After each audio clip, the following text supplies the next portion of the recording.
Good afternoon, Renebelle. Good afternoon, ma'am. Okay, Renebelle, can you tell me about yourself? Ma'am, my name is Renebelle Dela Cruz. I'm 28 years old, single, from Calibo. Okay, I have a few questions for you to answer, so let's start.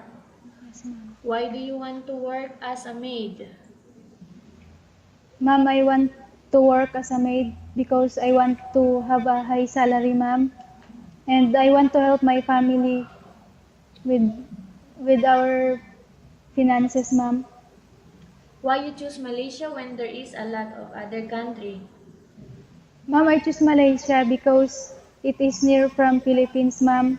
And I want to know their culture and traditions. And also, the time in Malaysia and Philippines are the same. How are you qualified for this job? Ma'am, I am qualified for this job because I am kind and polite. I am decisive to applying this job. I'm hardworking and I I am willing to follow the rules and regulations that you want me to follow. May I know what your educational level is? My educational level, ma'am, is elementary and high school graduate, ma'am. You are a high school graduate. Yes, ma'am. What is your recent working experience? My recent working experience, ma'am, is as a maid and a factory worker, ma'am. Have you worked abroad before? No, ma'am. Do you have experience of taking care of baby? Yes, ma'am. How about elderly? No, ma'am. Do you have any other special skills? Yes, ma'am. Are you willing to learn new skills? Yes, ma'am. Are you willing to work with a family where the mother-in-law or any relatives stay together? Yes, ma'am. Currently, are you still working now? No, ma'am. Do you know how to cook? Yes, ma'am. What sort of food can you cook? Filipino food, ma'am. Are you aware that you will have to do washing, cleaning, ironing, and cooking? Yes, ma'am. From all the house chores that I mentioned, which do you like the most? Cleaning, ma'am. Cleaning. You are not allowed to use the handphone during working hours. Yes, ma'am. You are only allowed to use the handphone after you finish all the works and when going to bed. Yes, ma'am. You are strictly needed to surrender the handphone to your employer in the morning and your employer will return back to you once you're going to bed. Yes, ma'am. If ever your employer finds out that you're abusing of using your handphone and it's affected your work performance, your employer will confiscate your handphone and you are not allowed to hold it anymore. Yes, ma'am. And instead, your employer will allow you to call to your family 3 times in a month. You only allowed to bring normal phone and you are not allowed to bring smartphone. Are you Yes, ma'am. agreed with that? Yes, ma'am.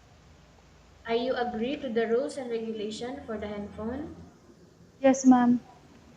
How many years is the contract as you agreed and understands?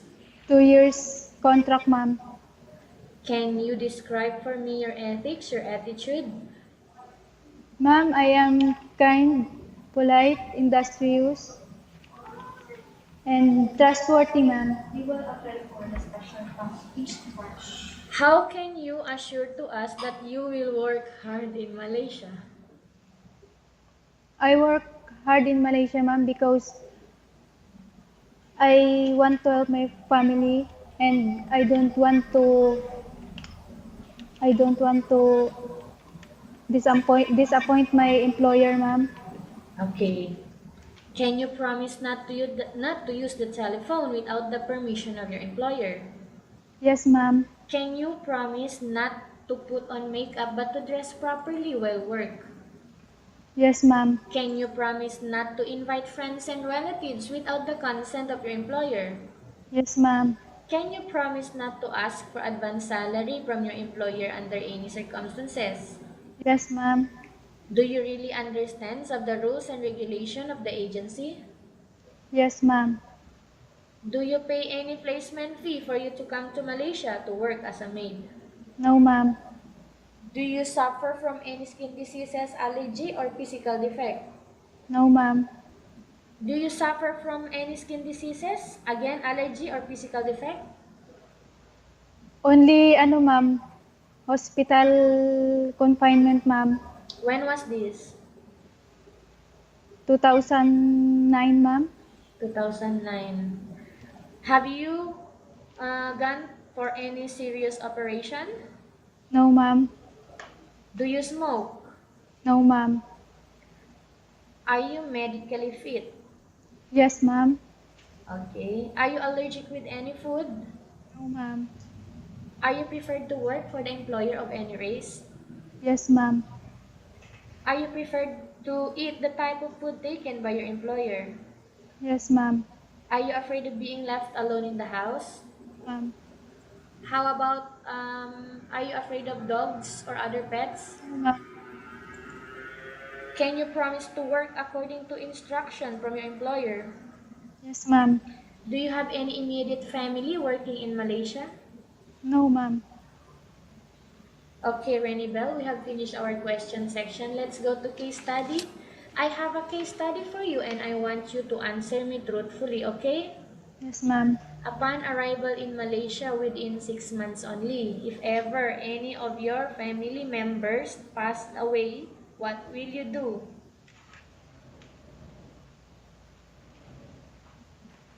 I will finish my contract, ma'am.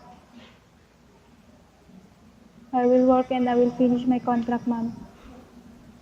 Okay, so you mean you will just send money to the person, to the people, to your Yes. relatives Yes, ma'am.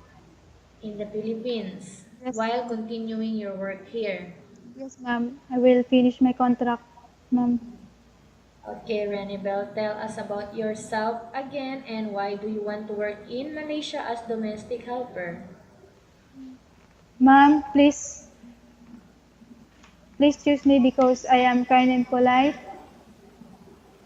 I am decisive and honest to applying this job. I want to help my family finances, ma'am.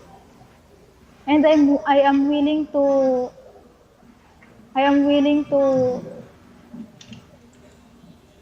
understand and follow the instruction and regulations that you want me to follow. I am reliable and hardworking, ma'am. Okay, what do you want to tell to your employer who are watching your video right now?